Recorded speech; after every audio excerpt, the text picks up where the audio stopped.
from the makers of Motown Mafia. Beyond the headlines, beyond the crime, beyond the glamours and gold, they don't run around the streets.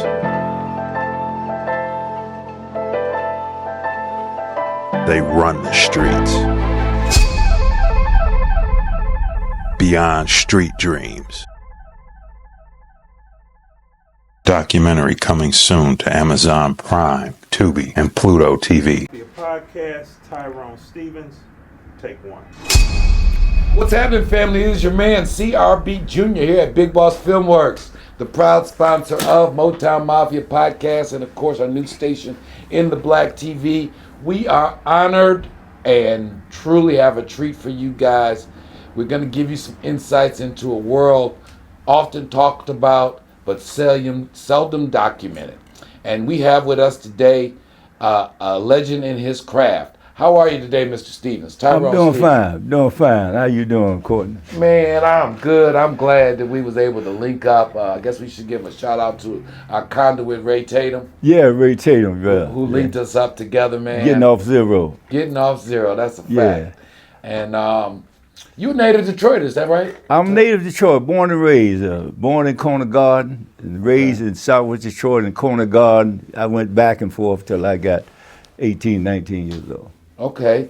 And at 18, 19, before we get a little bit deeper into your story, give us a little background. What was Conant Garden like when you was growing up?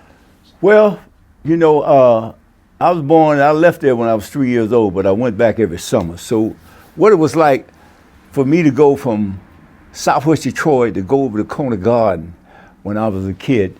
Conant Garden was an area that I just loved Conant Garden because it was energetic, man. You know, it was different. I mean, they had some guys in Conant Garden was a little bit hipper than the guys in Southwest Detroit. Okay. You know what I'm saying? Okay.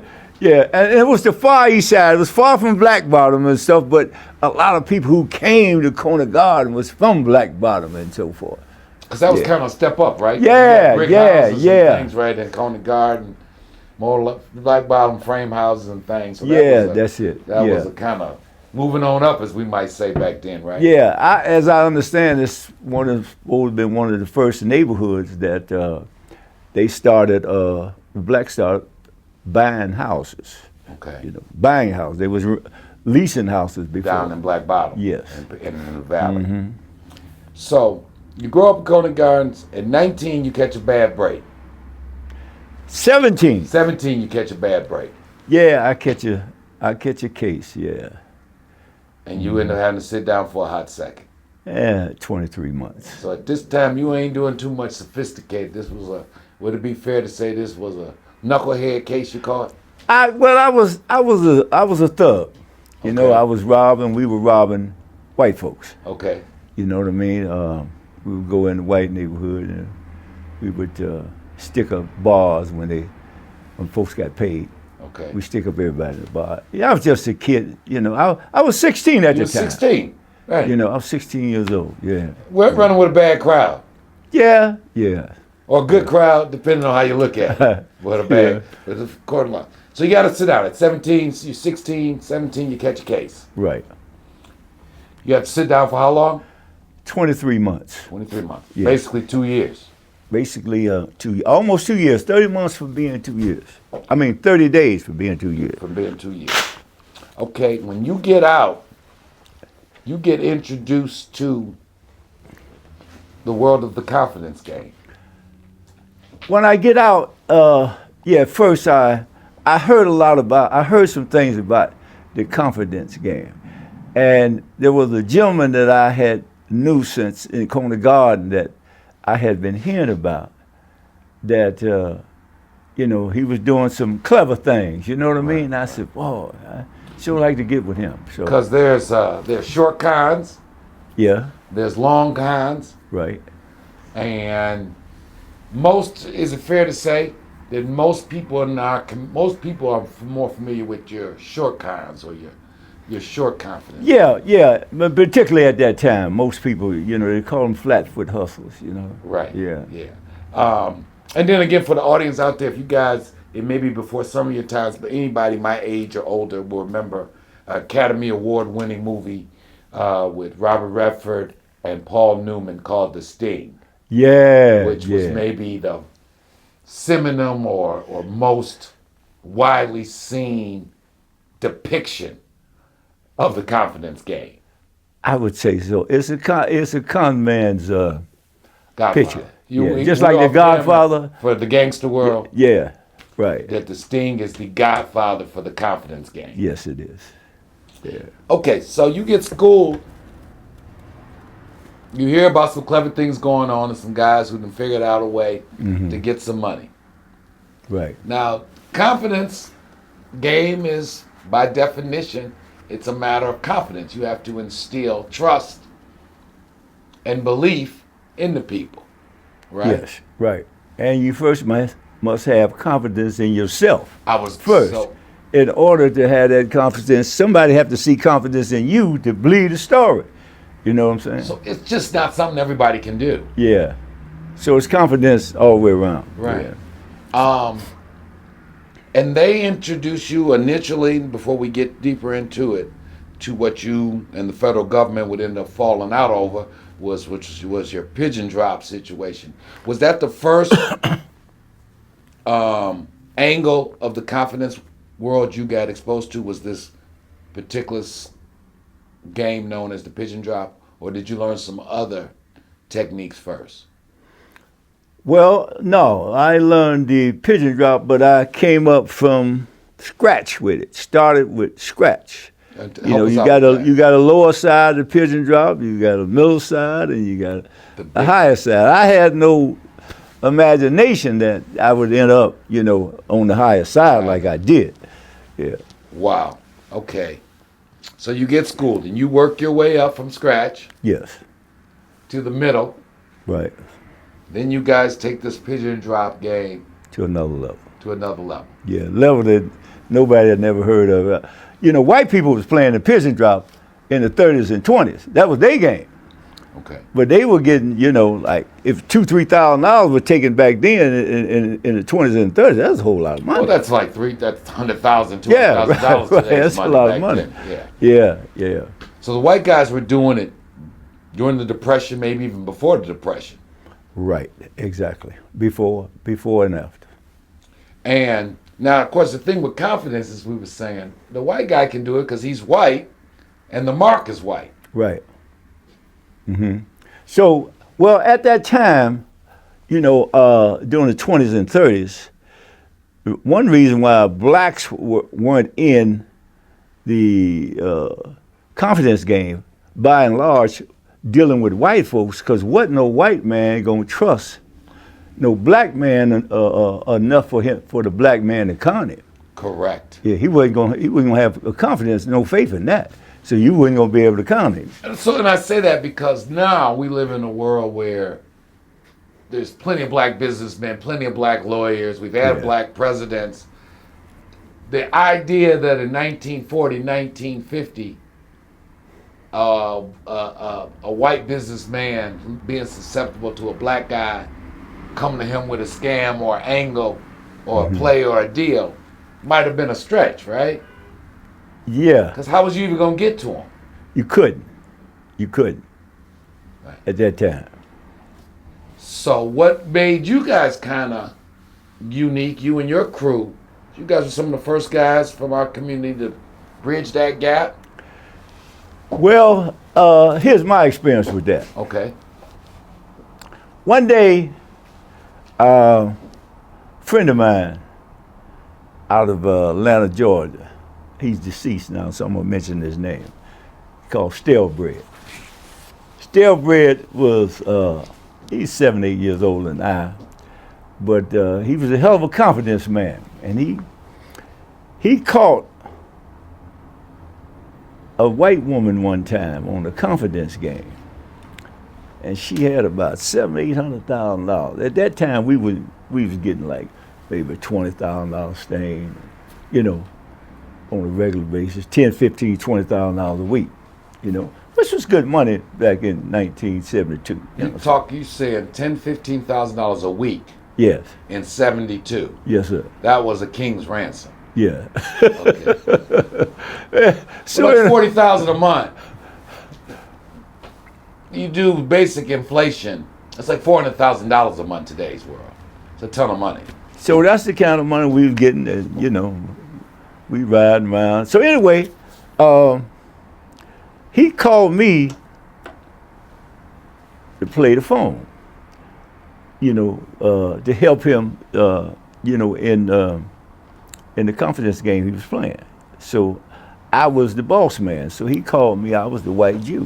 He called me, and when this lady had this $700 and some thousand, at that time, I wasn't swift enough. I didn't have the education to know how to untangle that money, because she had it tangled up in stocks. And white folks, as you know, when they got money, they're not gonna keep 700,000 millions of dollars in a bank account. Only a fool would do something like that. They have it invested. Correct. You know what I'm saying? So when they put money in the stock market and so forth, the broker, he makes it where it's kind of a little difficult to get it out, because he wanted to stay there so he can keep making money. Correct. So he in the game too. He playing a confidence game, so to speak. Right. Yeah. And he want to protect his angle from another confidence man, whether he's another stockbroker, another financial advisor, or flat-foot hustler. He don't particularly care. He need to keep his game going. Yes, sir. So he got to make it difficult for his people to get their money out of that. Now you got it. Yeah. Now you got it. Now, yeah. So your man working you. You playing the part. You the boss. Right. You the big Jew man. So I couldn't pull it off. So we didn't do nothing with that mob. And so he told me, he said, Ty, we gonna have to learn how to do this here, how to untangle that money, or else we ain't gonna really have no money one day. Because if we don't come to that level, we ain't gonna get no big money. So we went to work. We went to work at it to find out how to do that, And Let me help the people here. So okay. basically, you guys had to learn how people tie up their money. That they have stocks, what the procedure is to get your stocks into cash, because you need people to get to cash. Basically, I need the people to take their stocks and get cash, because it ain't no good for me with the stocks. I need the cash. You don't need stocks. You don't need bonds. You don't need precious metals, right? Right. You don't need coin collections. You need cash. For this to work in the end, you need I might take some coins. You might take some coins. Okay, that's a real commodity. Right. Yeah. But so you had to learn how people with money handle their money. That's true. So this is not a hustle for a dim-witted person. You're obviously a very intelligent man. Fairly. Okay, well, he's being modest. Yeah. Now you had come up though. The backtrack a minute. We were just saying a absolute legend in this town. You had some contact with people who know or don't know him by the street name Frank Nitty. People that know him as Frank Usher. Frank was a friend of mine, man. Okay. Frank was a friend of mine. Yeah. Hell of a guy. Yeah, Frank was a friend of mine. Yeah. And when because you've been on some other podcasts, Pimpin' Ken, 85 South, and all. Yeah, I've been on them. And I don't know if those guys Frank's name didn't come up. I don't even know if they're from. I know here in Detroit, everybody knows about them. No, well, no, Frank's name didn't come up. No, it didn't come up. Yeah. So people in your world, even in the confidence game, because you mentioned one of Frank's businesses or business he was associated with, the Democratic Club. Right. But game, recognized game, people getting money, be around people getting money. Right. So you would be in those same circles with guys like him? Yeah, I've been in the same circle with Frank Nitty and everybody else that was getting money and was coming through the Democrat Club at that time. Okay. Yeah. And that was the place. Oh, that was the place. Anybody couldn't get in there. No. You couldn't just get in the Democrat Club at that time in '69. But I was running with some cats that were respected as young people on the rise. And older guys could tell us, oh, we let them youngsters in there. They all right. They gonna be something one day. You know. Yeah. So. Because I was gonna say you were kind of young to be in the Democratic Club then.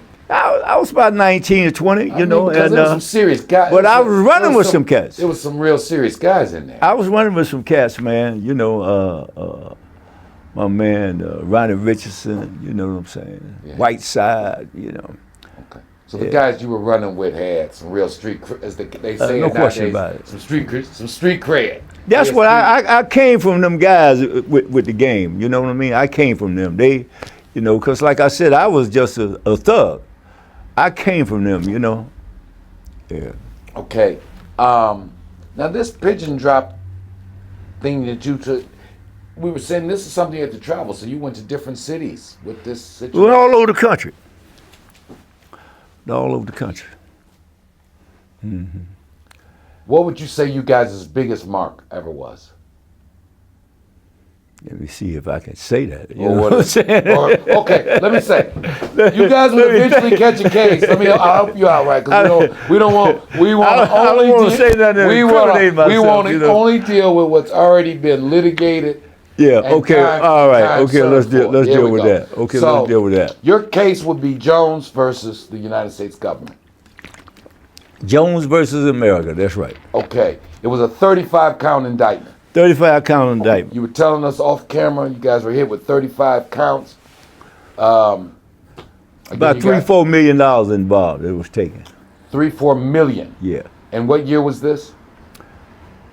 This was in 19. We got caught the case in 1985. Wow. 3-4 million in 1985 is the case you guys caught. Yes. You guys ended up getting hit with 35 different counts. Mm-hmm. You guys had obviously some good lawyers and some good legal minds yourself, because you say of those 35 counts, 15 of the counts end up getting overturned in appeals. We had 35 accounts. We got found guilty on 16. They ran them concurrently, obviously. Obviously, right. So for those there's concurrent means that you can get convicted on numerous counts. You can be doing time on 16 different cases all at the same time. Right, exactly. So thank God for you guys. The judge ran all your time concurrent. Yeah. He could have run them consecutive if he wanted to, but he didn't. He didn't hammer you. Yeah. And so it took us 28 months, 26 months later, the Court of Appeals reversed of them 15 counts that 16 counts we were found guilty. They reversed 15. We beat 15 out of the 16. We got found guilty only on one account, and that was a conspiracy. And basically, the Court of Appeals said the only reason that the conspiracy wasn't dropped is because the conspiracy was never addressed properly by the attorneys. Because most people feel like, see, a lot of times you hear stories, oh, you can't beat the federal government, you can't beat a conspiracy and all that. You can't beat nothing if you don't try. You ain't got no confidence in you. You sound like my deranged brother had to take that shot at you down in Florida. Eddie Jackson Jr. He's always a big proponent of going to trial and taking your shot. Well, I'm not saying you should go. But you can't beat nothing in appeal if you don't fight. Yeah. That's what you're saying. I mean, certain times maybe you should go. You know, if they're not gonna give you anything, you know what I mean? Right. You say, well, shit, you ain't gonna give me no more than that. I'll get that if I get found guilty in trial. So come on with it. Let's go. But as you say, if he'd have ran them consecutive, boy, it'd have been a different situation. Oh man, it's been crucial. It's been crucial. All right, so the case you guys catch in 85, it's a $3-5 million case that the government say that you guys are involved in. Right. Needless to say, you had to be living a very comfortable lifestyle with that kind of money going through your hands. We were, man. We were. And at the level we were doing it at, because most people that was in the confidence game was not living on that level. You know, So, on the level. I mean, Did most people in our community think you guys were selling drugs to be living the lifestyle you were living rather? Yeah, most people think that. Now let me make sure I understood the question. What did you say? The people in our community, the people would see how you guys were living. Mm-hmm.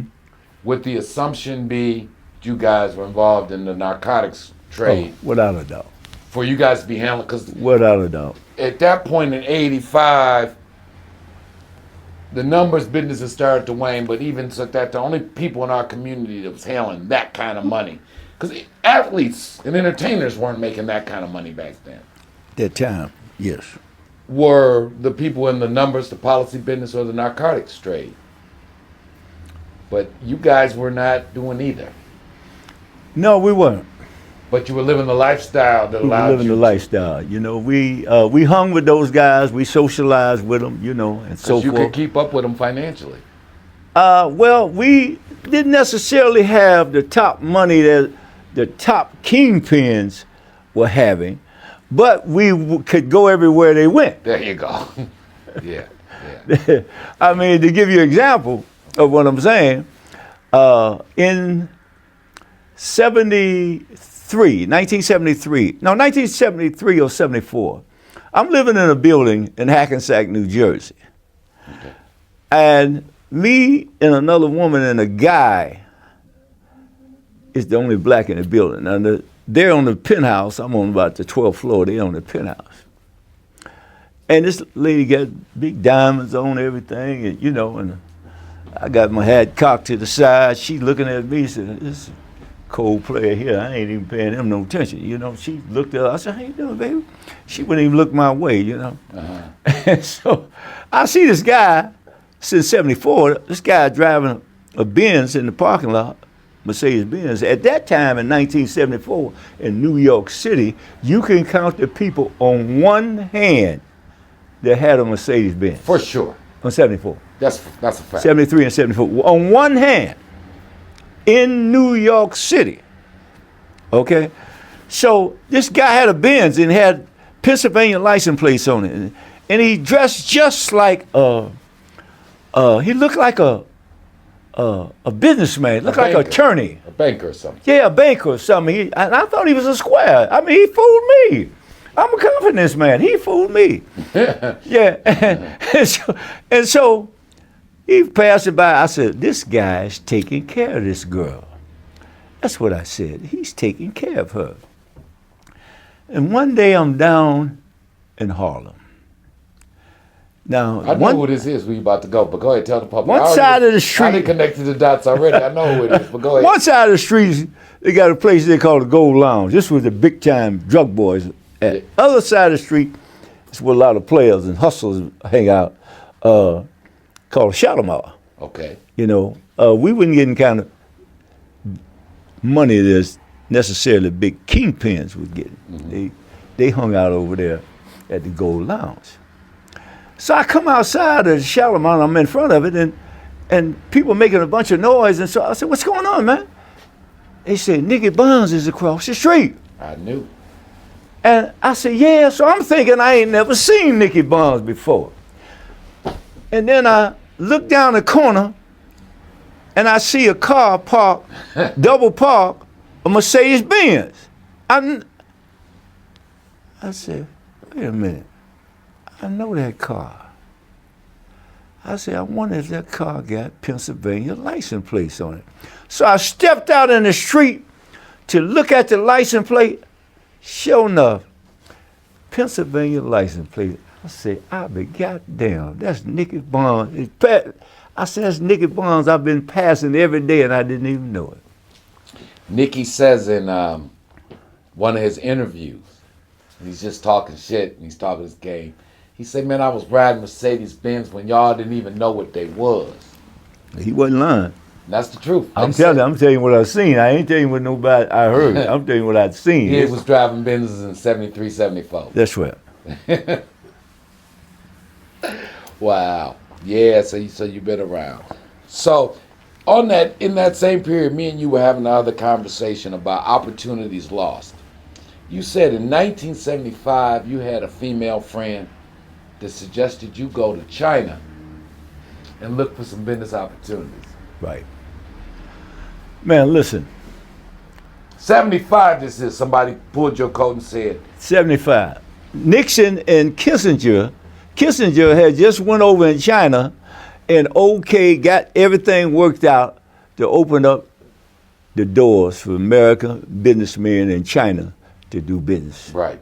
And Kissinger had did that. That's right. Right. And I met her at a party.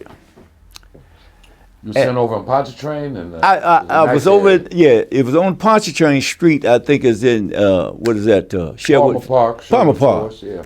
And we was over there. And she looked different from all the other women. She was conservative and she was sparkling, you know what I mean? Because she was drinking carrot juice back then and all that kind of stuff. And in 75, wasn't many people into health food and all that stuff, especially in the black community. That's right. In 75. Right. I had just got into it myself, right? Just got into it in 75. And so she was sitting there, she was glowing, and she was a few years older than me, man, and I went to talking with her. We must have romanced on the phone for 4-5 months before I even really got with her, you know. And when I got with her, she actually was she wanted to swindle institutions. She wanted to play the confidence games on institutions. I was used to playing it on individuals, you understand?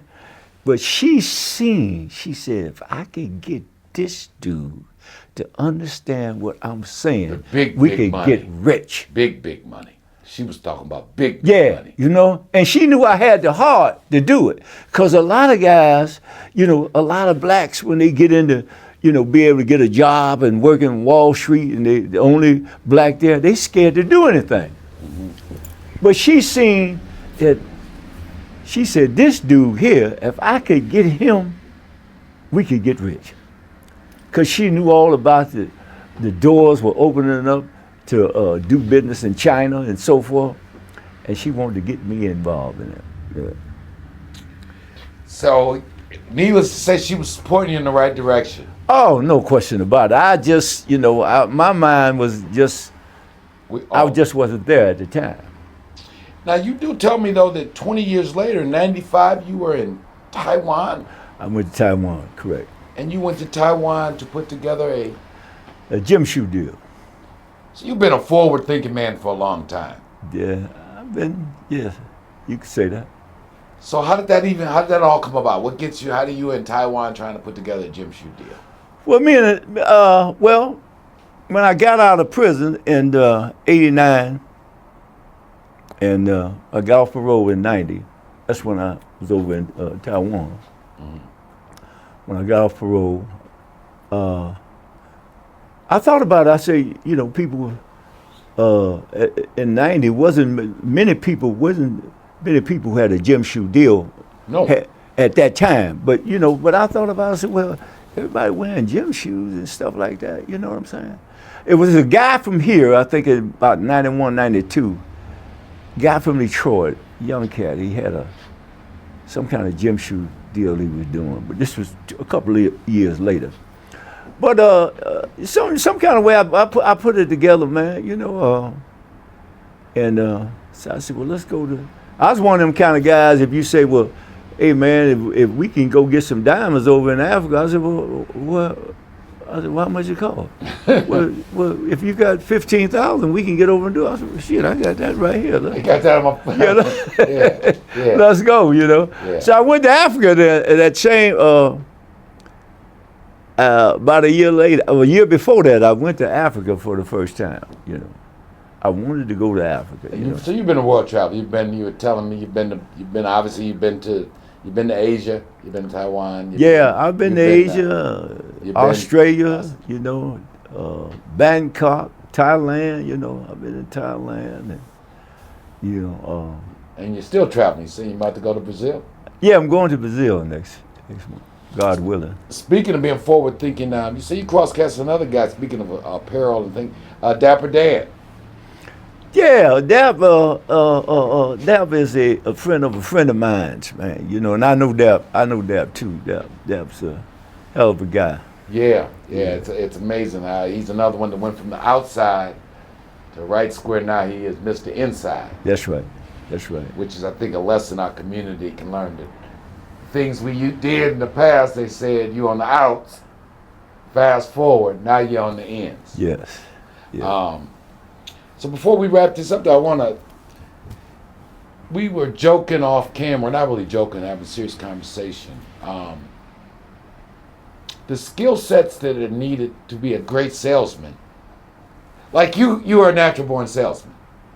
I was just checking if you'd like a family out there. If you look at the man's demeanor and just the posture, you feel confident handing them your money. Right. I said I was sharing a quote I heard that if you take intellect with no opportunity leads to criminality. Right. Do you ever think that if you'd have come up in today's world with your natural charisma, your knowledge of self, what other opportunities you could have had? Yeah, man, I had a many opportunities, man, you know, and didn't take full advantage of them. Some of it was based on the system, and most of it was based on me. I just didn't take the opportunity. Yeah, the difference between a good salesman, the question you're talking about, a good salesman, Right. And a confidence man. I'm gonna tell you like my federal parole officer told me. Okay. When I got out of federal prison in '89, and I got transferred from Atlanta to Detroit, my federal parole officer, I'll never forget, Spanish guy, Mexican, and he said, he's looking at my record, you know, he said, Mr. Stevens, obviously you're a pretty smart guy.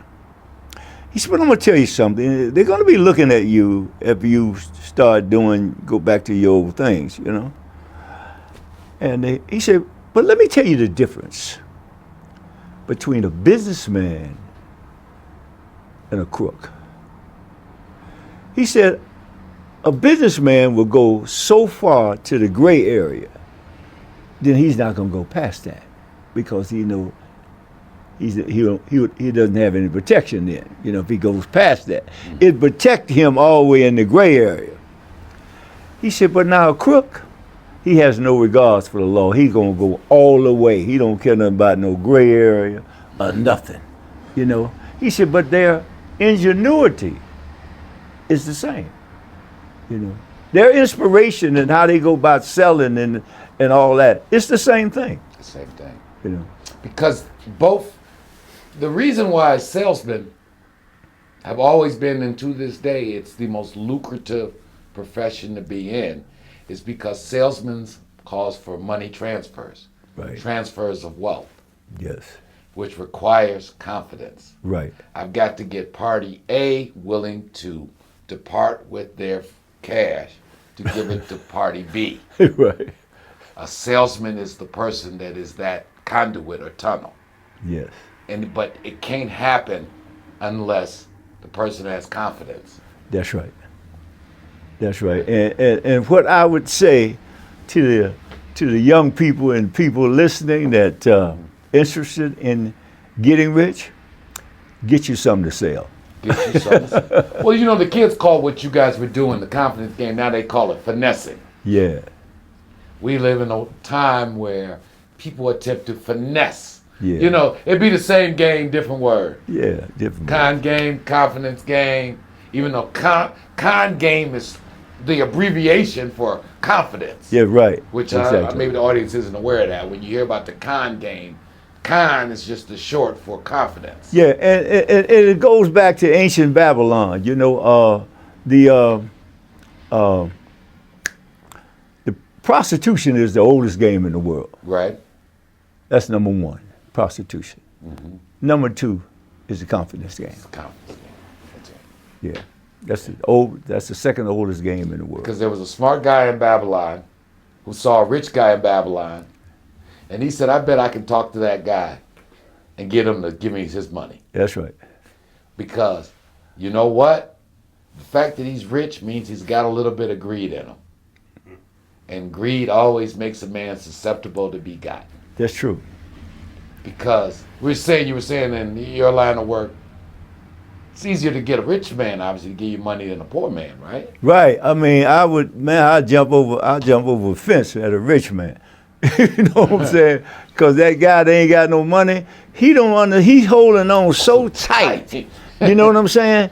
I mean, he don't want to hear no logic, reasoning, no nothing. You know what I'm saying? Now, a rich man, he feels this guy here, he looks up the part. He got on nice shoes, nice socks, and he's And a rich man is used to taking calculated risk. Because see, a rich man has lost money before. Yeah. Ain't nobody ever got rich who ain't already lost some money. That's right. So the rich man's view of money is different. Because he might even think you running a scam. But if it's a 30% chance that you telling the truth, he might be willing to risk it. Yeah, he would go crazy if he didn't take that opportunity. And you got rich. Yes. That's the way the wealthy think. Yeah, that's true. Because the wealthy buy penny stocks, do angel investing, invest in ideas. So that's we were talking off camera. They call it in the investment world of Silicon Valley an angel investor or a startup investor. That means I come to you, Mr. Stevens, I ain't got nothing but an idea and tell you I need some money. I ain't got no office. I ain't got no product. I got an idea. You should give me some money so I can put my idea into motion. And people do it. Mm-hmm. Now you talk about confidence. Venture capital. Yeah. I go to a rich man and say, man, I got an idea. I ain't got no money. I ain't got no product.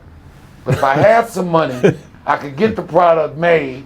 And if I had some more money, I could promote. And you should give me some money. Yeah. And they write him a check based upon his words and his idea. It's not much difference now, is it? No, not much at all. And half the time, the money disappear. Yeah. So the rich man already know that's a chance I took. As a matter of fact, it's the same thing. One is just legal and one is illegal. But the same thing. Same thing. Same ingenuity. Same thing. Same ability to pitch. Same What you were thing. doing in white folks' terms or corporate terms, you're pitching. Yeah. I'm going to weave this story in such a fashion that this person will give me their money. That's the same thing they teach you in business school or try to. How to pitch. How to get somebody, based upon your conversation, to give you money. That's right. Except sometimes we do it as a confidence game, and when they do it, it's raising capital. It's legitimate. Yeah, when you do it, it's it's a confidence game. Yeah. When they do it, I got to go raise some capital. You mean you about to go tell people with money to give you some money? You smart dude, man. Yeah. I like this program here because you're a smart dude. You bring out, the science of what, what I've been studying. I've been in confidence game over 40-something years, man. You know what I mean? And I know this game. I know this game. And what you talking about on the business side, I very seldom come in contact with people like you to be able to get on a podcast like I am and somebody bring the right questions out. Well, I appreciate ask me the right I questions. appreciate You know what I'm saying? that. I mean, this is the first time. I don't say that, to make you feel good. I say it because it's the truth. This is a top flight podcast you got here, man. This is top flight. Appreciate in that. my opinion, Well, we believe that one of the advantages we got in this, and my audience already knows the world I come from, the whole world I come from. Mm-hmm. So I always thought it has allowed me to have some interesting perspectives. Right. To I could understand, imagine. and the last thing before we do get, you were saying, you're a confidence man, but you're a man of integrity Yes, at the same time. at the same time. Yeah.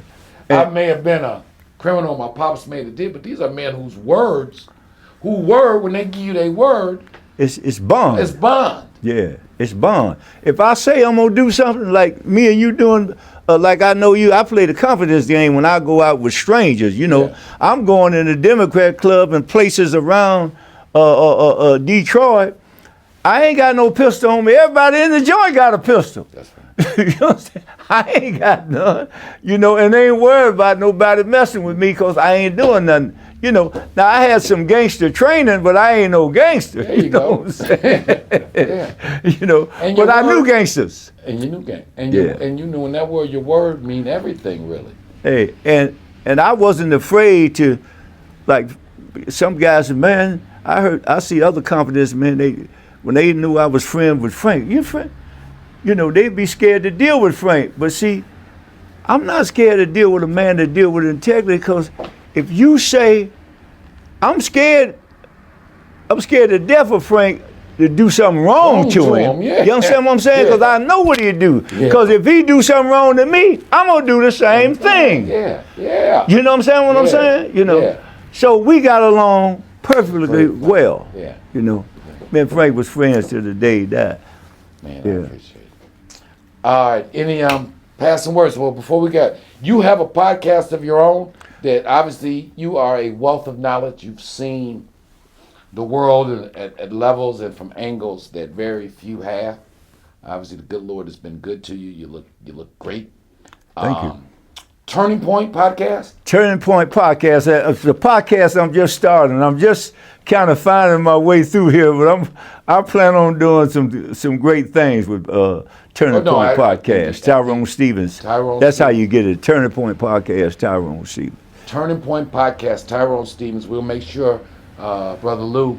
Yeah, Make sure we put that in the descriptions. It's already done. And you can do that. And also you're going to be up on the other social media platforms, on Instagram, on YouTube, TikTok, and Facebook. I'm on all four of them. In fact, you were telling me you guys had a pretty popular video that already is up on TikTok, right? I got one up right now. A man had done 26 years in prison. Okay. Because he shot a police officer. He was a young kid at the time, 20 years old or something like that. He shot a police officer and he got life in prison. Did 26 years and got out. After 26 years, he got out on some ingenuity of his own, and he got out, you know. And it's a very interesting story. And I'm interviewing this man, and his name is Mackie Allen, you know. All right.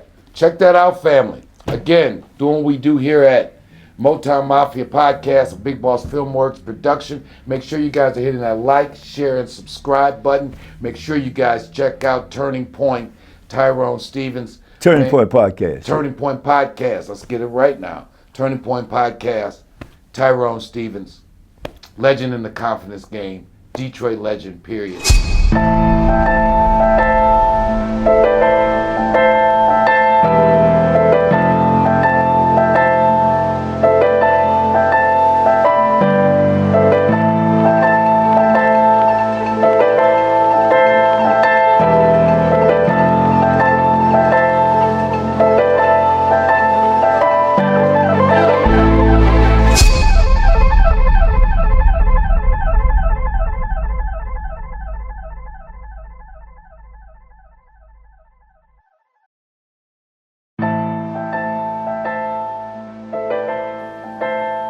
From the makers of Motown Mafia, beyond the headlines, beyond the crime, beyond the glamours and gold, they don't run around the streets.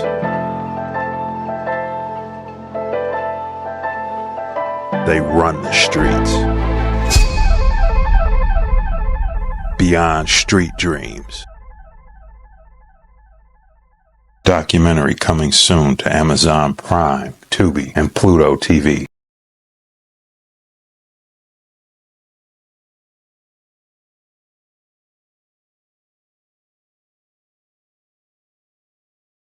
And the other. All right, two more tests. What's the biggest, most successful confidence movie ever made? Real movie official name. That would be House of Games. Sting. Or the Sting. Ooh. House of Game was a good movie now. From Steve, my but generation. Steve wasn't Yeah. Yeah. Steve But- won Best Swept the Oscars. Yes. yeah. Best That picture. won everything. Paul Yeah. Newman won Best Supporting Best Actor. Robert Redford won Best Supporting Actor, and Sting won Best Movie of the Year. Yeah. That's Yeah, right. that was that. Yeah. Long time. The Sting movie, like the Godfather movie is to a gangster. That is The Sting, that's the movie for a con man. for the confidence game, exactly. Yeah. That is the The Sting. godfather of the confidence. That's the guy. Because that's where you see real good. I must have seen the movie 200 times. And as a child, I saw this. And every time I see it, I see something different. Yeah, no, it's a great movie. No, they did it. They showed what the long con Now, they Really? had a black dude really looks that was like. in the Robert Earl Jones' brother. That was in the movie from the, remember the old black man who they killed? Mm-hmm. Well, his name, in the movie, his name was Luther Conant. They killed him. That was he had turned Robert Redford out. Robert Redford was just a poor white boy. He was poor trash in the movie. Yeah. And this black man hit him, but black man, now Paul Newman was the big time con man. Yeah. And he knew Luther. Yes. He knew Luther was the best street worker he had ever seen. But Luther knew he couldn't play no big con because at that time in the 30s, wouldn't no white man trust a nigga enough to con him. Yeah. Exactly. That's how they had the movie. Yeah.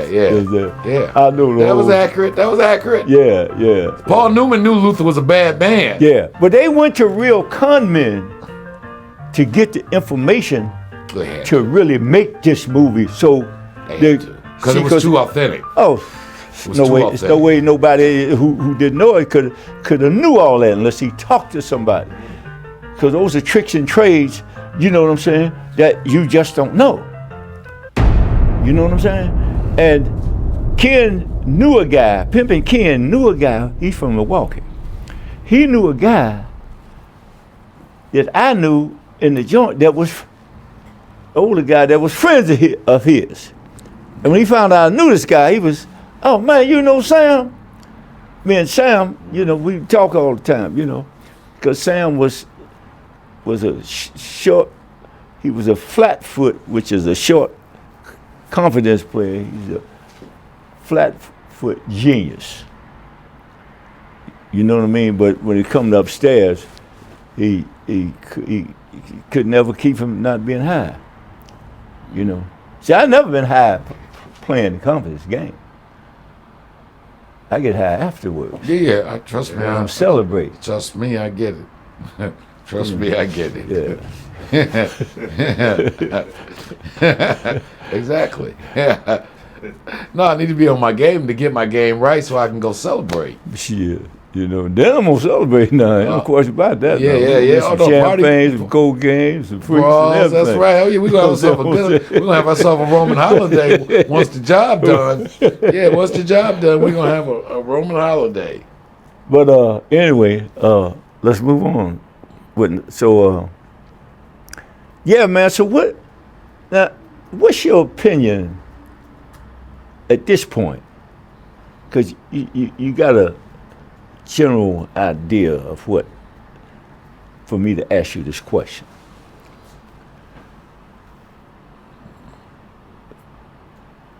I wasn't comfortable at that time, and Ken told me something. He said, man, you statute of limitation up on you, which it is.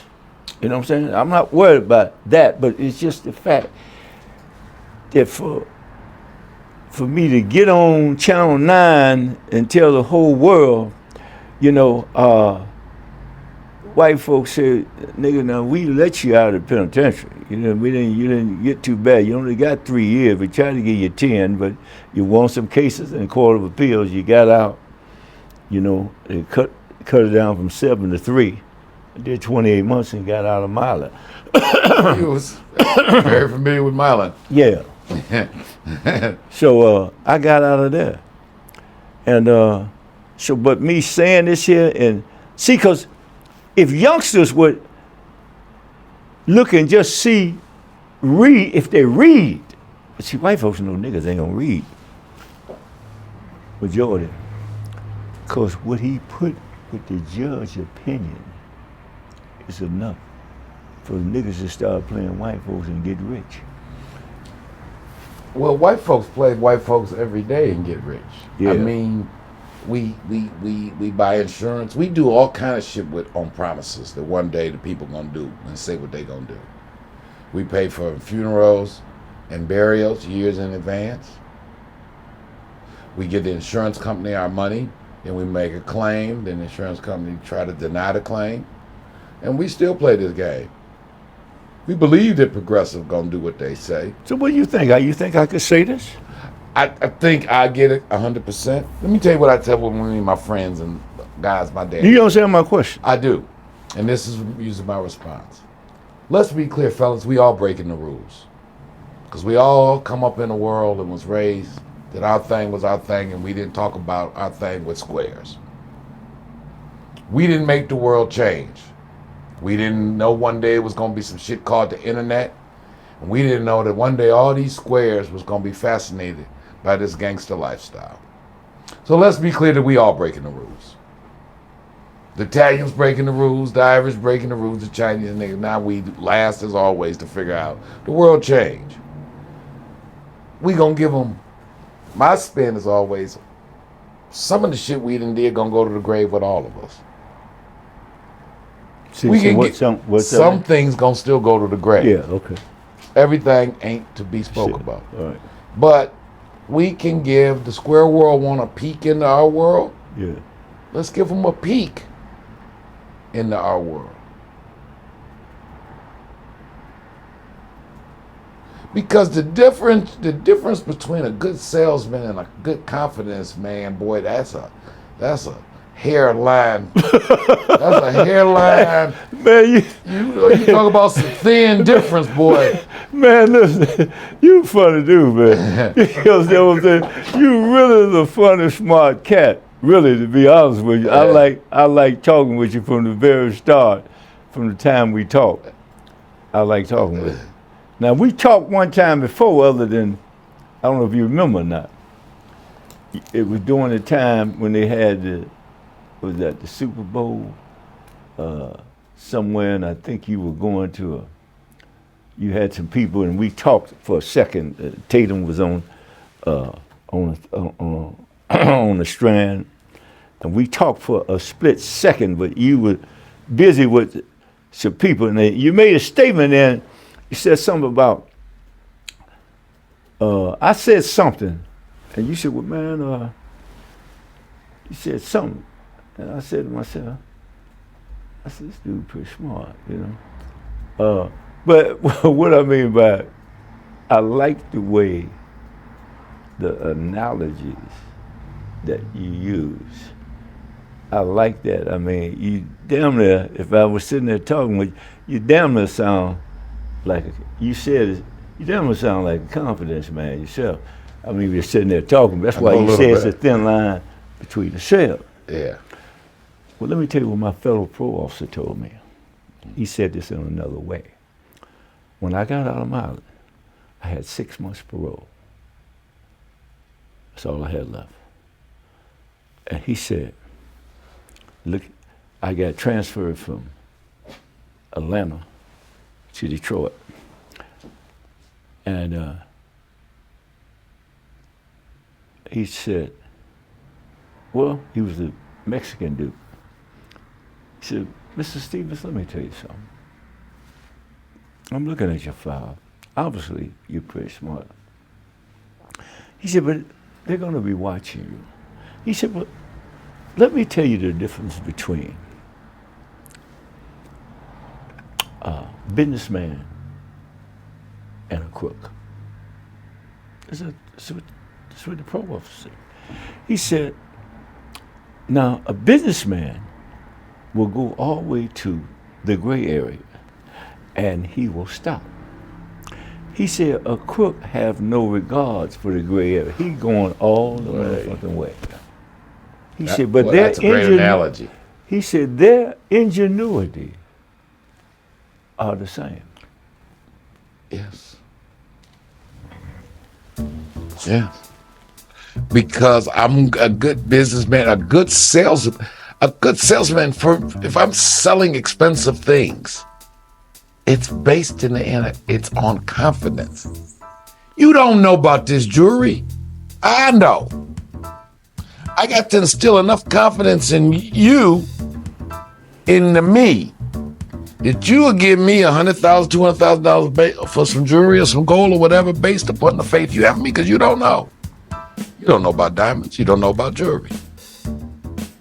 I'm at selling suits at Neiman Marcus. I'm trying to sell you a $10,000 suit. You don't know nothing about this. I got to explain it all to you. So you got to understand that this was made in a small village in Italy, and it was hand sewn, you understand? And these buttons is ivory and other. And after I get done, I have instilled enough confidence in you to have confidence in me that this suit, that don't look that much different than the $400 suit, is worth $10,000. And I got to make you feel good about that decision.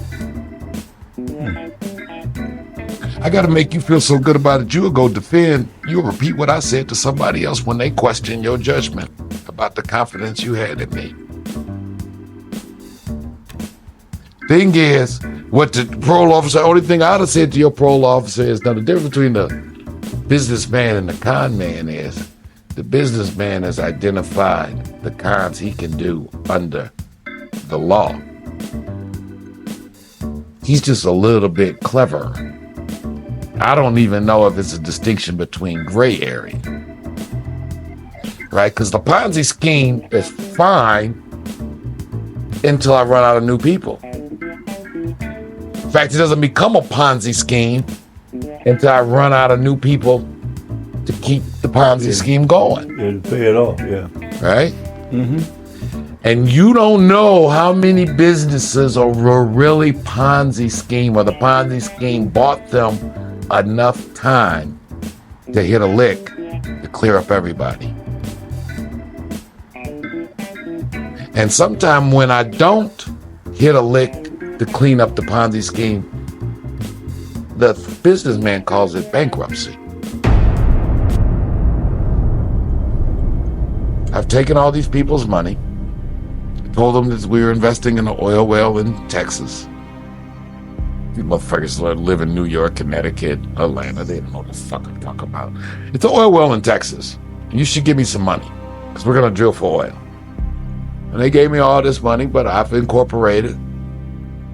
I've got LLCs, I've got accounts, I've paid tax returns, and all of the above.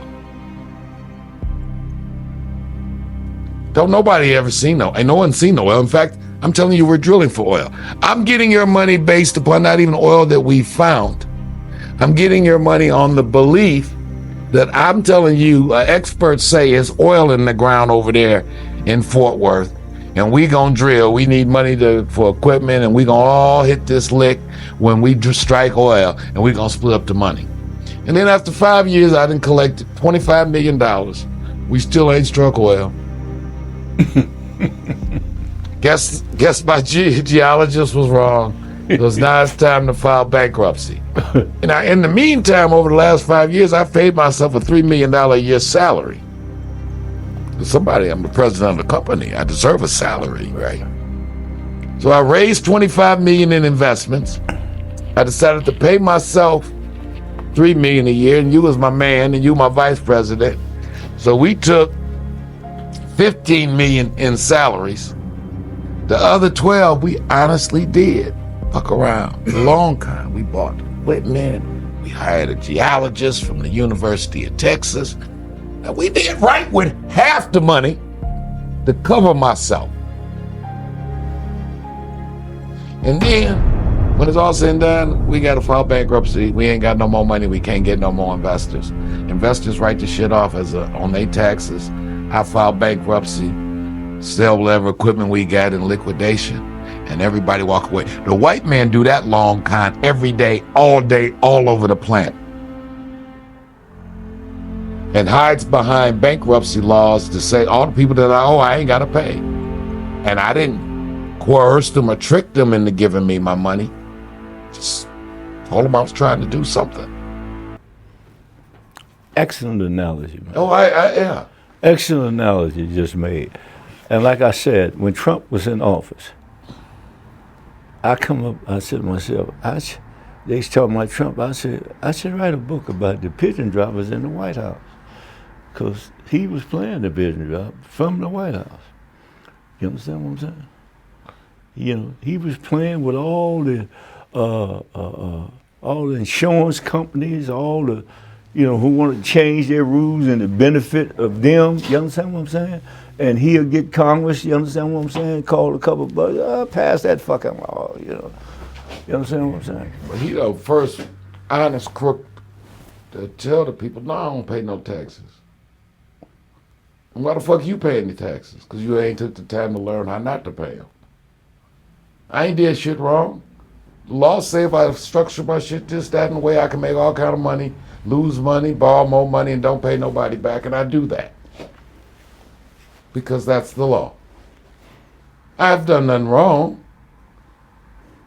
Y'all the only ones. And I tell black people all the time, why you mad at that man for not paying taxes? Because I know I pay my accountant a lot of money to try to figure out every way in the world for me not to get the government my money. Seems he's got better accountants than I do. Seems like the more you make in America, the easier it is to keep it all.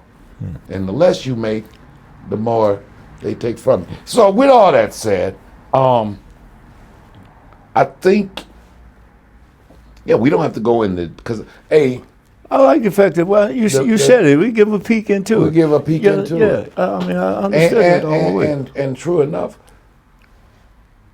like all good criminals or good businessmen, and they tend to be the same personality types. Right? You find me a good con man, I'll show you a good salesman. You show me a good salesman, I'll show you a good con man. Mm-hmm. Excellent way. Right?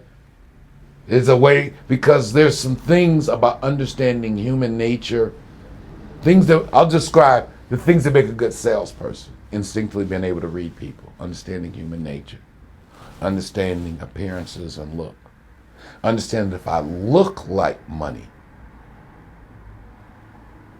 I'm already halfway home with the person mentally and they don't even know it.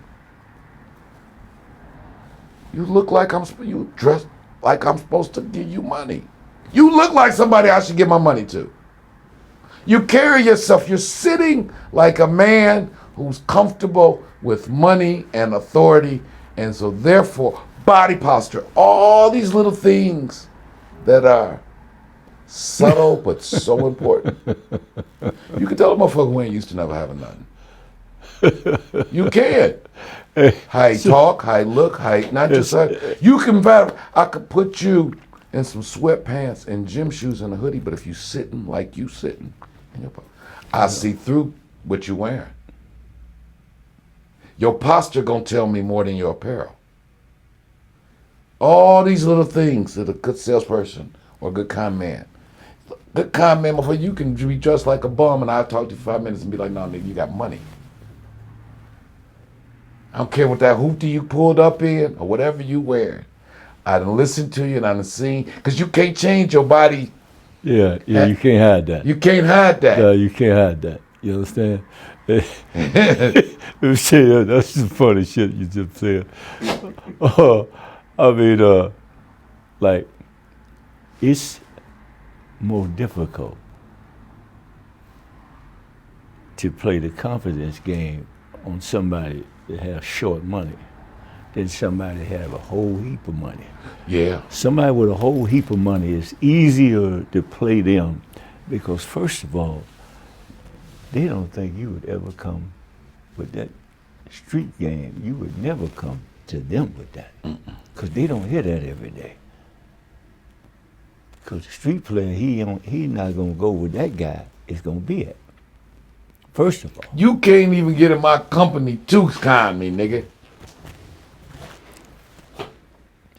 You can't even get in my company. Right? You can't even get in my orbit to run your game on me. That's right. The fact that you in my orbit mean I almost trust you now, cause you know you clever for you even to be in my company. That's to right. Possibly get me. And the federal judge also said, Jive Rascal, he also said this. He said, ordinarily, he said, although this statue here is a white-collar crime statue, I see these guys no more than common criminals. Yeah, judge got to tell you that. He's saying, I don't see these niggas no more than some niggas, you understand what I'm saying? Although they're charged with some white-collar crime. You understand? Which we went back later on and beat all that. But it took 20-something months to do it. And in the meantime, I'm in the joint. You know? We wound up beating all the cases but the conspiracy. And could have beat that. The Court of Appeals said, well, the lawyers never addressed it properly. Because they could keep saying, well, you can't beat a conspiracy. You can't. The Court of Appeals said, if it had been addressed, it's all bullshit, so we would have thrown the conspiracy out. But you never properly addressed it. So we give them the conspiracy. Out of 15 counts, we beat 14 in the Court of Appeals. Everyone but one, the conspiracy. You beat 15 out of the 16 count. The original indictment was a 16-count indictment. No, the original one was 35, but we got found guilty on 16.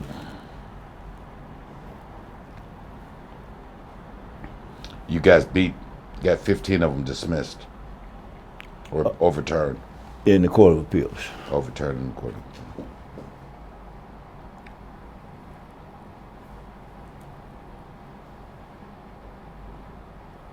Now, Charleston White, check this out. This is maybe something you play around your head. You're pretty smart dude. You might could do something with this. Charleston White talks about, he have a lot of respect for Weasel. He got a lot of respect for, he said it was once upon a time when blacks were thinking about doing crime, they would go throw a rock over in the white neighborhood and break a white woman and run back over on the black side. You know, pass out the money, everybody is cool. Hey, here, get you something, Courtney. Yeah. You understand what I'm saying? Yeah. But now, niggas are scared, they in their own neighborhood, robbing and shit one another because they're scared to go to the white man over on his side because he didn't put the fear of God in them. Huh? So true. I spoke about this here, man, in Jackson Prison. The Frank Nitty, God bless the dead friend of mine. Okay, we're bringing I had dinner with Frank maybe 90 days before he transitioned. When you said Conant Garden, and when you said the Democratic Club, that was the first thing I was like, well, then you gotta know the Usher, you gotta know Frank. Oh man, Usher, I was like I helped him get out of the penitentiary because I gave him some money when I got out. I got out and got straight. You understand what I'm saying? Yeah. Him and Daddy was friends. Yeah. And I had dinner with Frank.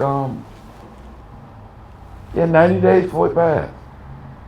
But let me make the point. What was we talking about? Black folks now got the fear of God instilled in them about going. Unlike Charles was saying, black folks used to throw a rock at the white folks, go back. Yeah, Charles and White. Share the benefit with the black. Charles and White. He talks about what happened to that, man. You know, and he talks about the confidence. He mentions something about the confidence game. If you go back and watch him, but he talks about it from a smaller scale than what I'm talking about.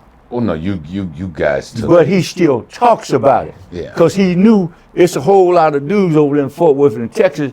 They play a game. Because tell me, I assume this was a game you guys took on the road. Oh, this is a road game. I mean, and so most of the guys that very few guys out of Detroit played this here. Most guys from the South. Really? Now, the crew I come out of Detroit was known it's known cross country, the crew I come out of from Detroit. It's like, these niggas is big. They thought we was just jiving about confidence, and we actually were selling dope because we had too much money. The people can't imagine. Yeah, I just been around. I said the pigeon drop I'm new to, but I know some people that ran some long cons and got some real money. That you would think only way they come up with that kind of money that quick, he got to be selling dope. Ain't no other way. Ain't no other lick. It's impossible. Ain't impossible. Ain't no other lick that can be hit like that, but with a bag. You got the point. And then when you tell him, no, man, the man handed it to me. He went east and you went west. What you mean he handed it? And then don't tell him this part. And when it went down, wasn't a gun in the room. Yeah.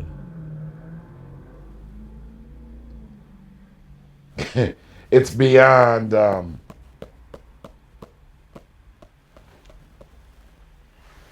Yeah. But that's a good question. What happened to that? What happened to we do these things in other people's community, but we won't do it in our own community? Yeah. Well, it's the fear of God. Yes. The fear of God, what they put in. See, like in this town in '65. Before '65, before the dope came real, it was dope, but everybody didn't know. No, it was dope. It was a secret society. Yeah, It's very much a secret society. You know what I mean?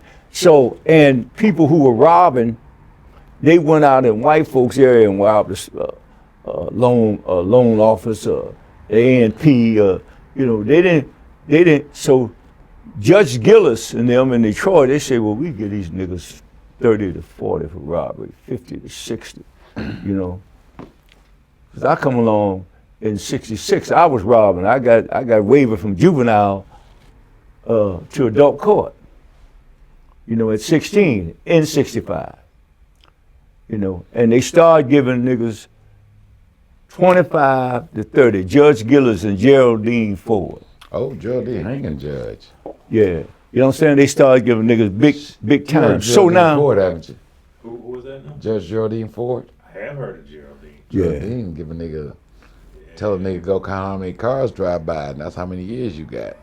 so look here, I got 2.5 to 15. I'm in the joint in '66, and they went to come in there with 30 to 40 and 50 to 60. I said, Lord have mercy, I got to find something else to do. Because I can't get back out and do that. That's too much time. Yeah, that's too much time. 2.5 years, that was enough for me.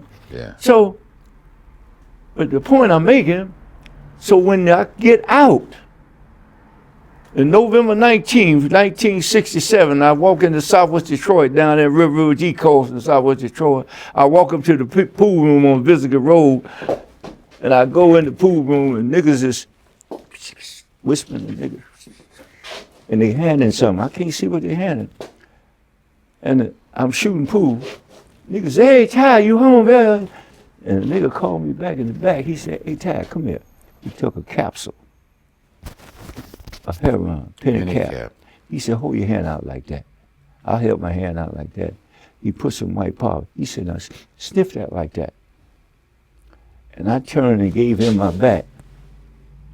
And I dumped it. I act like I sniffed it, but I didn't. I said, thanks, man. And I went back to shooting pool. I was shaking. I said, oh, Lord, that's what they doing. Because I couldn't figure out what the hell they was whispering and passing shit. But that's the first time that I seen hand-to-hand combat. It was, when I left in January '66 and '65, you didn't see that. When I come back in '67, some niggas that couldn't be had to be on their porch when the street lights was on before they come on, and they would get money, had the hair there, and they was passing shit. What the fuck is going on?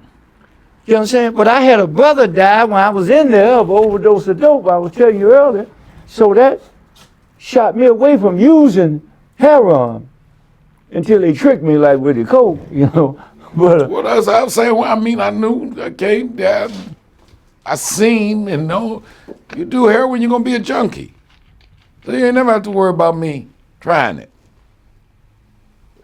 The heroin was to be sold to people who, for whatever reason, feel that want to self-medicate themselves on that. But don't you be no fool and use that shit. man, But yeah, cocaine was at the time a different. Yeah, it was a yeah. different. It was a, So back to the story. Yeah. Now, when I get out, so they 67 come everybody got the drugs, so they got dope houses now. You understand? In the community, they got dope houses. So niggas said, cause the Geraldine Ford and all them, niggas say, well, we don't have to go rob white folks no more and get 40 years. We'll go rob the nigga selling dope, and he can't tell the police. Cause he's doing wrong. Now all the dissension came amongst everybody in the neighborhood. This in 67 I'm talking about. After the riot. When the riot come in June, July of 67, the U.S. government in Detroit just drops drugs via through the mafia in the city of Detroit, goddamn it, like, just like that. You understand what I'm saying? Now, the rest of it's history. we have captured all this, didn't we? Audio. We got it? From the point that we have the recording. All right, so that's good for Spotify. They good. Yeah. But let's get on. Yeah. You ready to get on camera? Yeah, let's go. I know. But Let's you go. need to be in that chair. You don't need to be on the stool. So let's get. Yeah, you're looking that chair. Okay. Yeah, bring that chair Chair over over there. there. Yeah.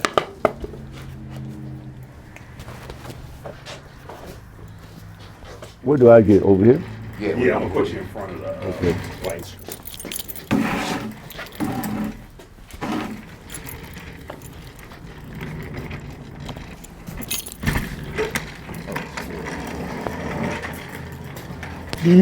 Can I get one of those cups?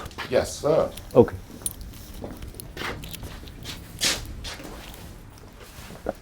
What's your last name, Mr. Tyrone? Stevens. Oh, Stevens how does it spell? Y.B. King. with a PH. Ah, somewhere down the line.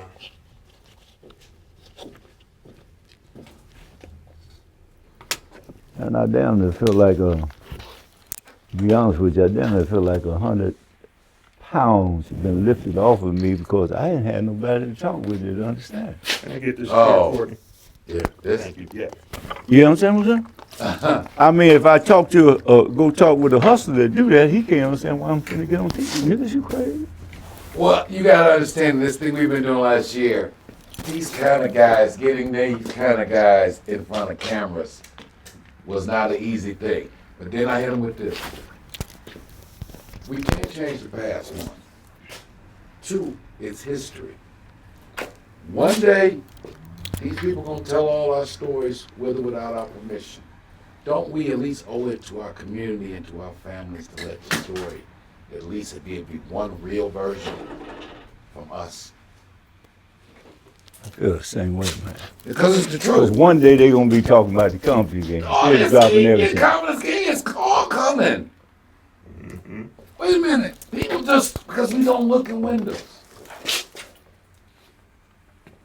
Jesse James and the younger brothers is folklore. There was bank robbers. John Dillinger and Pretty Boy Floyd, Ma Barker, and all of them who was robbing banks. Now they became heroes. Al Capone and Lucky Luciano and the Purple Gang. Now this is a part of American history.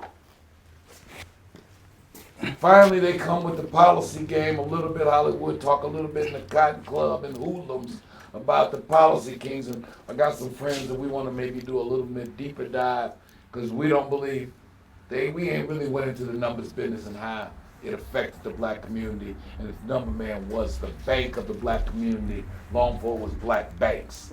And now the Arabs is banking And now the the numbers. Arab is taking the billions that used to circulate among us. Talk about throw the rock. And the same thing you talking about Charleston White talking about. And every day they collect all this money in our community and then take it back to their community. And we ain't got enough sense, so true, to see nothing. The number man used to collect the money in our community and then reinvest and spread the money back around our community. Right. So it really was truly just, he was just the gasoline and the organizer of the money. Because the community gave him the money. If it don't be for him, we wouldn't be in the holler nowhere. We wouldn't be nowhere.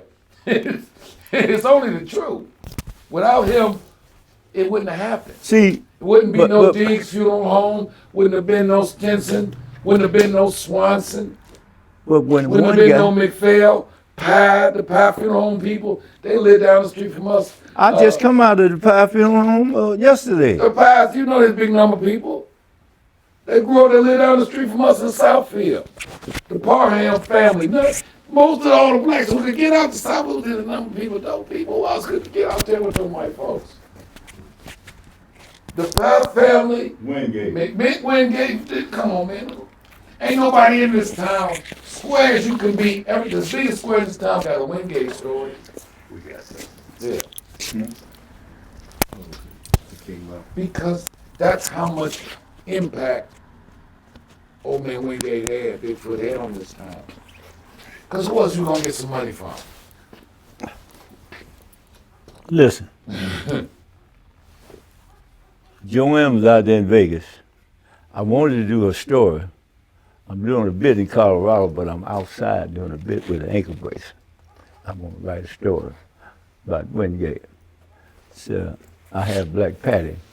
You know, I just love it. you just love Patty. She was at my man's thing. I should have known. Yeah, obviously I know Patty well. I know Patty very well. Yeah. But let me, I'm moving so fast. I'm ready with you, man, because we can talk this shit all night long. You know what I'm saying? Hey, but check this out. Players no players. Yeah. Check this out, man. If I say this shit that we've been talking about by myself, it's questionable to a motherfucker whether or not that happened. But if two people say and go to talk about the same thing, then that is altogether different. Well, you get the full credibility of every gangster in the city on this platform. They know we don't have no flip-flops or half people on our platform. You get on this platform. Hey, man, and I know, I say, you the real deal if you get on this platform. We don't have, as my dad used to say, we don't have flip-flops on this stage. Listen, I've been. Man, they used to come down, goddamn, with sacks of money, goddamn, to the Democrat Club to gamble. Yeah. With sacks of money. Sacks of money. Literally, sacks of money. I'm telling you what I know. I'm 19, 20 years old. I'm right there. 69. They wide open then. Wide open. Wow. That's the Wide open. I ain't asking was they open, I'm telling you.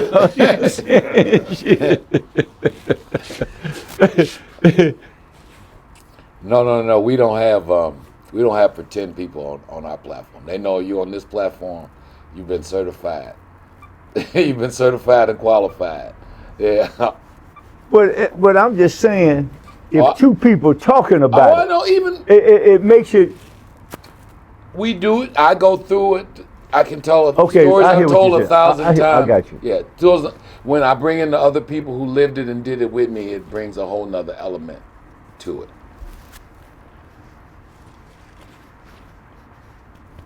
Your case, again, just to get started, it was Jones versus the USA. United States government versus Jones. That was the case? Huh? Jones versus America. Versus United States government. Yeah, this true story. Yeah. Well, it's going to be about 20, 25 minutes, so we won't overtax you. Because we got a lot of good audio already. Would it be all right if after that I can get a link and put it on my? Oh, definitely. Okay. Definitely, yeah. Okay. And we do content share. We're the real thing. We always share content with our talent, and vice versa. When other people interview me, we because we learned you got to always set up. Yeah.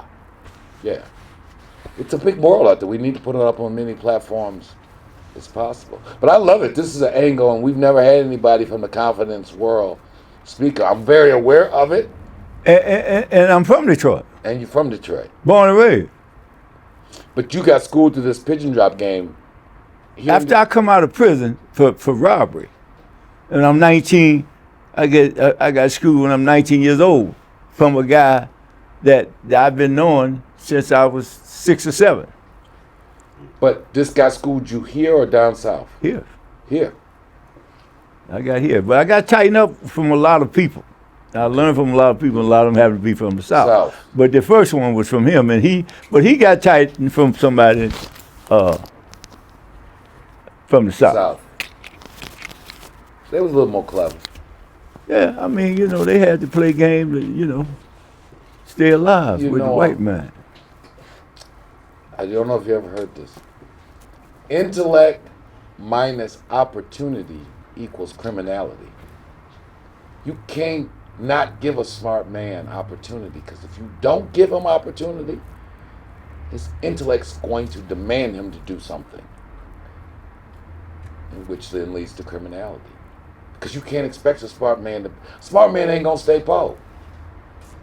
And if you don't give him a legitimate path to use that intellect, don't worry about it. He'll figure it out. Yeah, don't worry about it. Don't worry about it. Yeah, don't worry about it. You ain't got to worry too much. This is what's happening right now. You ain't got to worry about it. Right now. Yeah, you ain't got to worry about it. We'll figure this out. Yeah, we'll figure this out. I had the boy up in New York, Dapper Dan.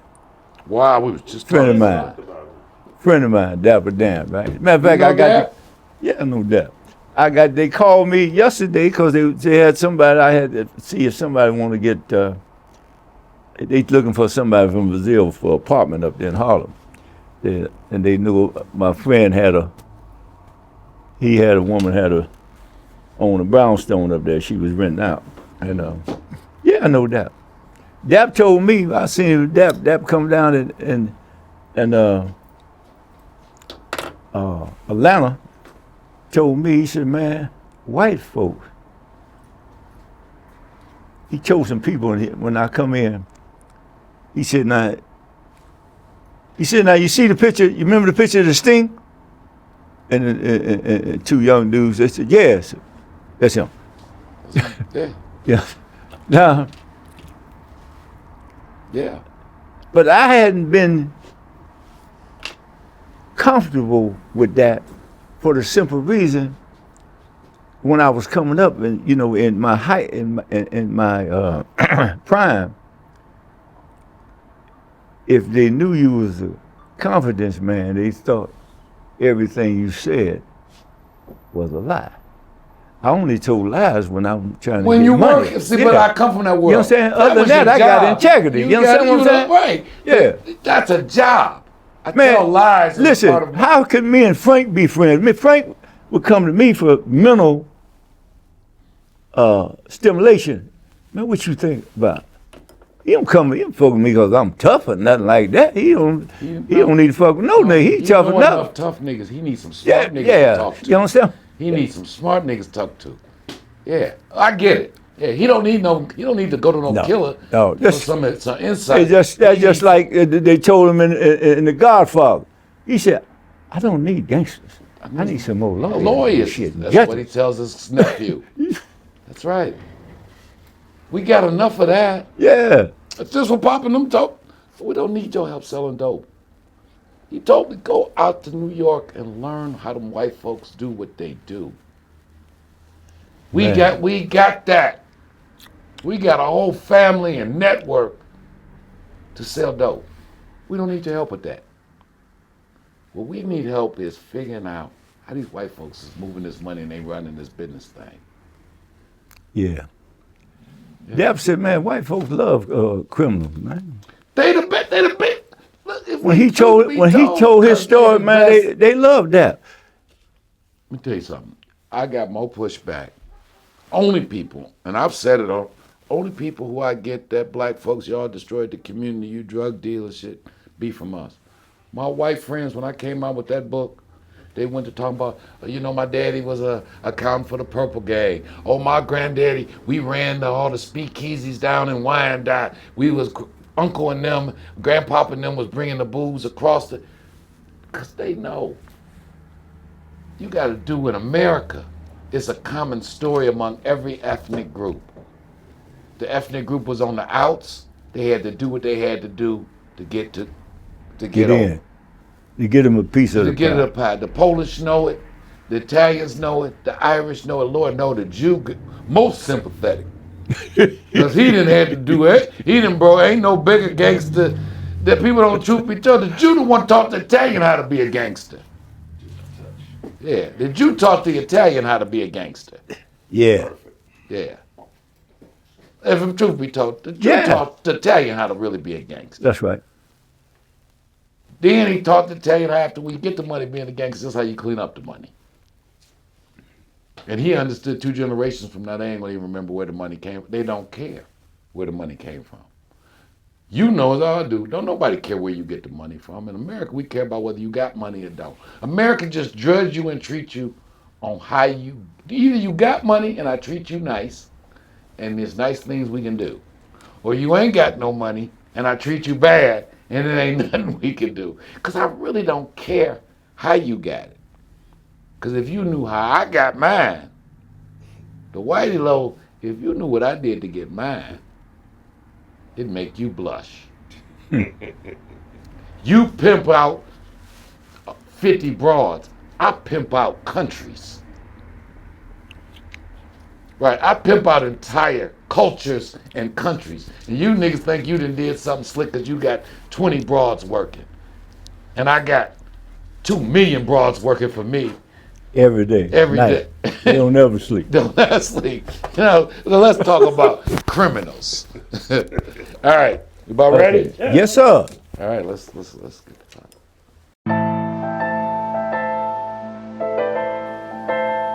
From the makers of Motown Mafia, beyond the headlines, beyond the crime, beyond the glamours and gold, they don't run around the streets.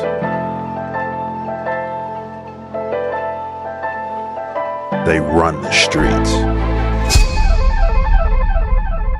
Beyond Street Dreams. Documentary coming soon to Amazon Prime, Tubi, and Pluto TV.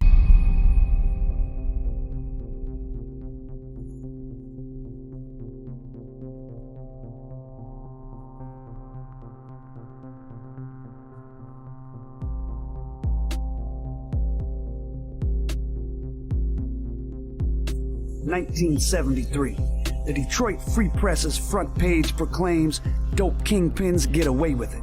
They had names like Jesse James, Pretty Ricky, the Black Greek, and Mr. Clean. 2 of the 12 men listed as Detroit's biggest heroin dealers were next-door neighbors, and in reality, they were the 2 largest heroin dealers in Detroit, dwarfing the other men on the list. Eddie the Fat Man Jackson, charismatic son of a pool hall owner, and his chief lieutenant, Courtney the Field Marshal Brown, a former city bus driver, had built an empire on a par with men like Nicky Barnes and Frank Lucas of New York. But theirs was a very different and in many ways more sophisticated operation than Barnes and Lucas's, based on family ties and finesse more than murder and mayhem. They truly were the Motown Mafia, and the saga of Eddie Jackson, Courtney Brown, and their families stretched from the 1960s and into the present day.